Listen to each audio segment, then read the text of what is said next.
I don't know if this is true for you, but sometimes during the holidays and other high stress, high pressure times, sometimes people get difficult and they get more difficult than they normally are. And so there are a few ways and proven processes to help ensure that these type of situations do not escalate. As a matter of fact, they de-escalate before they get started. And so I know firsthand how frustrating it can be, so I understand 100%. So let's talk a little bit about how to influence those either colleagues or perhaps family members that can be difficult. The first thing is to really acknowledge and validate them. And that can look something like, it seems like you're upset, it seems like you're frustrated that we didn't make our numbers, which I understand.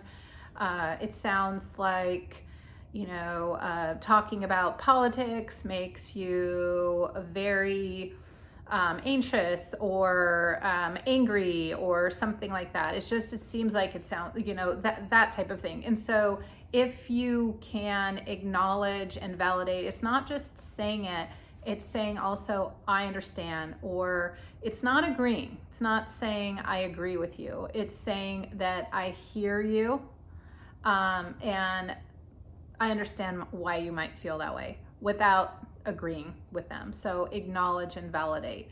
And then a lot of times too, it's really important to have influence with people like this to then role model the way. So a lot of times maybe there's been an escalation, maybe it's the end of the year, numbers haven't been met, leaders are frustrated, or emotions are running high during the holidays, and when it can be a joyous time, it can also be a stressful time. Either way, we can role model the way. So we could say it seems like emotions are running high.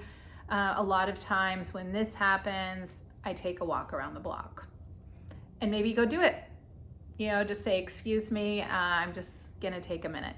Or something like that. Or if you're in a business setting, you're talking to colleagues, just saying it, it seems like there's a lot of, frustration, which is completely understandable. When this happens to me, I just take a quick pause, get a drink of water, and reassess to, how I'd like this to turn out. Or what are the actionable things that we can do that we have control of between now and whenever that time is.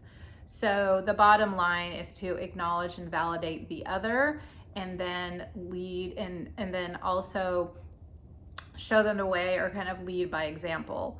And this is incredibly important, especially when dealing with people, either colleagues or family members, who can be a little bit difficult.